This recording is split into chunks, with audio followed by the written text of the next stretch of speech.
Hello friends, good morning. তো চলে আসলাম অনেক দিন পর আবার একটা নতুন ব্লগ নিয়ে, নতুন সকালের সাথে।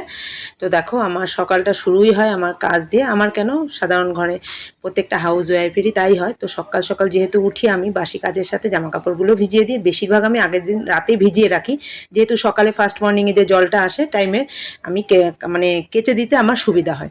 আর এই যে দেখছো বাসনের গামলাটা, সন্ধ্যা থেকে রাত পর্যন্ত যত বাসন হয় আমি বেসিনে রাখি না। বেসিনে রাখতে কেমন একটা লাগে, বা রান্নাঘরে একটা কোনাতেও রাখি না। এই যে বড় ঢাক একটা গামলা দেখছো তোমরা, এই গামলার মধ্যে কিন্তু আমি সব বাসনগুলো রেখে দিই, তাতে সুবিধাও হয়।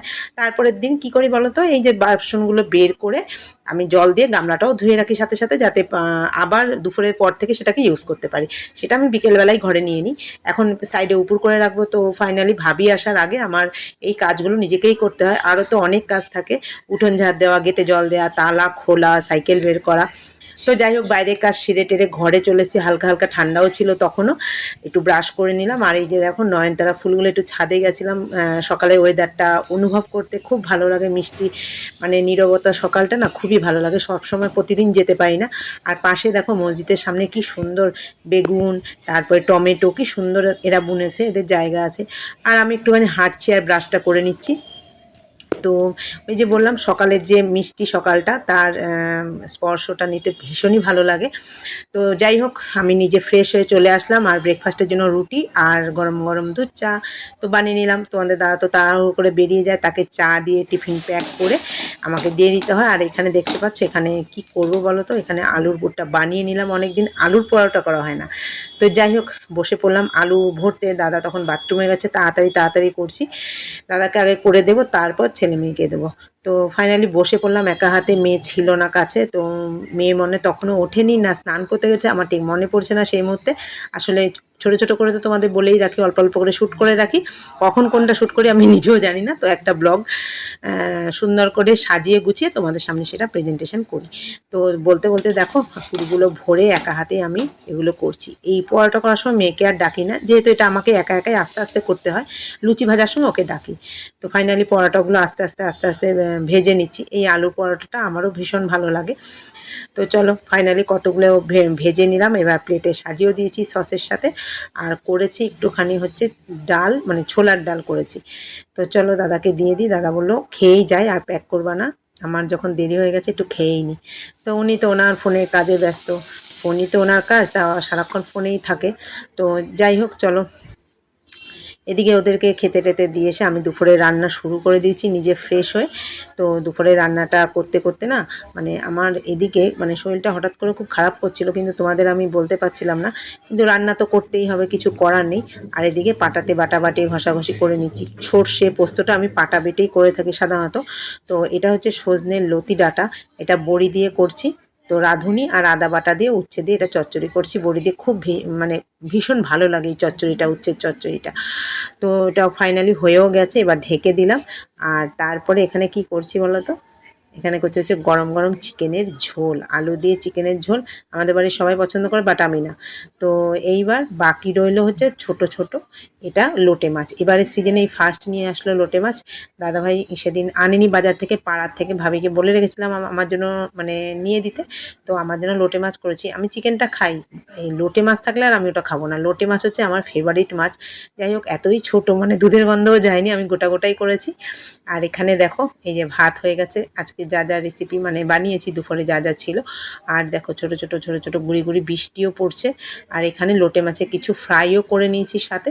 সব মশলা টশলা, ধনেপাতা, কাঁচা লঙ্কা দিয়ে মাখিয়ে ব্যাটারে চুবিয়ে লোটে মাছের পকোড়াগুলো করে নিচ্ছি। ছেলে যেহেতু লোটে মাছের ঝাল খায় না, পয়লা বৈশাখের ঝাড়াঝাড়ি শুরু করে দিয়েছি। দেখো, ওই যে ওদিকে মানে ওপর টোপর সব ঝাড়া হয়ে গেছে। এই যে ফ্রিজটা ধরে এখন নাড়াচাড়ি করছি। ফ্রিজের পেছনটা ঝাড় দেবো, এই যে ফ্রিজের পেছনটা ঝাড় দেবো।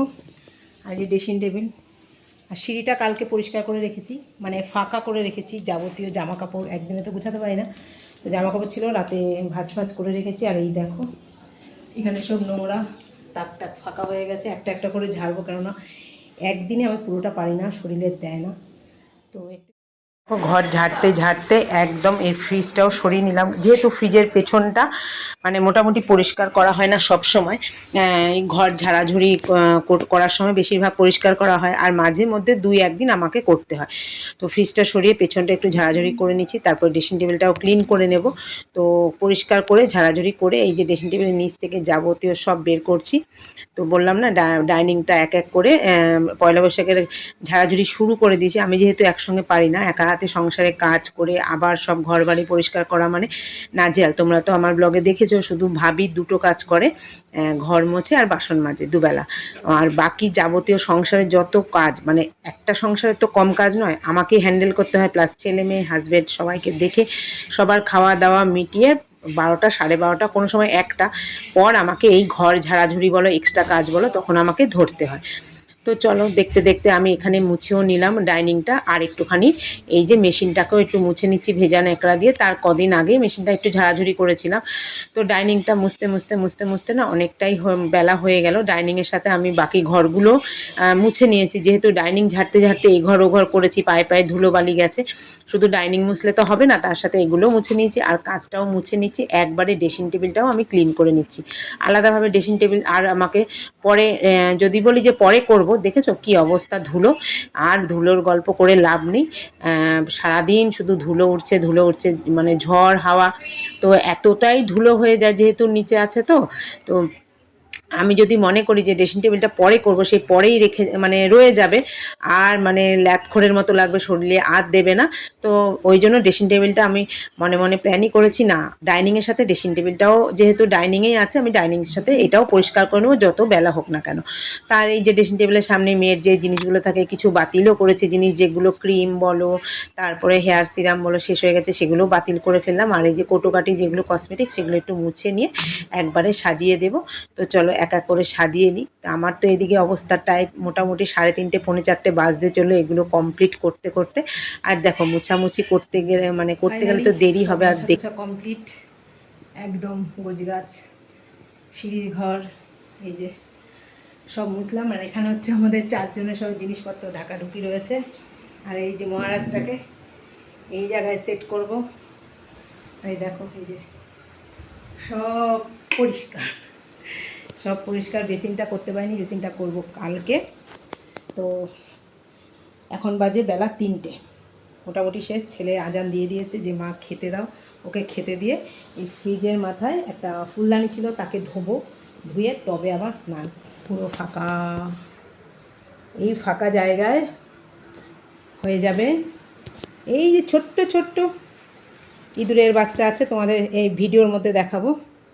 এই যে সিঁড়িটা কালকে রাতে খালি করে রেখেছিলাম, প্রচুর জামা কাপড় ছিল, এনাদেরকে এখানে ভদ্র লোকের মতো গোছানো হয়েছে, আবার অভদ্র হয়ে যাবে 2 দিন পর। এ হচ্ছে চলো পরিষ্কার। এই ঘরটাও ন্যাকা দিয়ে একবার পরিষ্কার করে নিয়েছি, মানে মুছে নিয়েছি। এনাকেও সাজুগুজু করাতে হবে, তবে 1-2 দিন পর। আমি রোজ রোজ পারি না, শরীরে তো দেয় না। তারপর আমরা 2 জায়ে ছেলে পেলে নিয়ে বেরিয়ে পড়লাম আমাদের হাই স্ট্রিট কৃষ্ণনগরের চা করে। তো বললাম একটু চলো আমরা ঘুরু ঘুরু করে আসি। তো এখানে সাউন্ড দিলাম না, বক্স চলছিল, কপিরাইট দিয়ে দেবে বলে। আর এরা 2 ভাই বোন দেখছে যে কি নেওয়া যায়। আমার ছেলে আসেনি, ছেলে বাড়িতেই রয়েছিল। আমরা 2 যা 2 ছেলে মেয়েকে নিয়ে চলে এসেছি। আর আমি এই যে দার্জিলিং টিটা নিয়েছি, একবার টেস্ট করলাম কেমন, সত্যিই খুব ভালো। আর কাপটা তো আমার কাছে অসাধারণ লেগেছে, অসাধারণ মানে অসাধারণ, দেখতে দারুণ, দেখতে খুব সুন্দর। চাটা খেতেও খুব সুন্দর। তোমরা যদি কেউ কৃষ্ণনগরে থেকে থাকো অবশ্যই এই চাটা ট্রাই করবে, দারুণ খেতে। সঙ্গে ছিল চিকেন বল, আর জায়ের ছেলে নিয়েছিল ফিশ ফ্রাই, ওর থেকেও আমাদেরকে একটু প্রসাদ খেতে দিয়েছে। তো আমি বললাম তুমি খাও। তারপরে একদম আমরা আনন্দ উপভোগ করে সন্ধ্যাটা দারুণ কাটলো, হই হই খাওয়া দাওয়া করে। টাটা।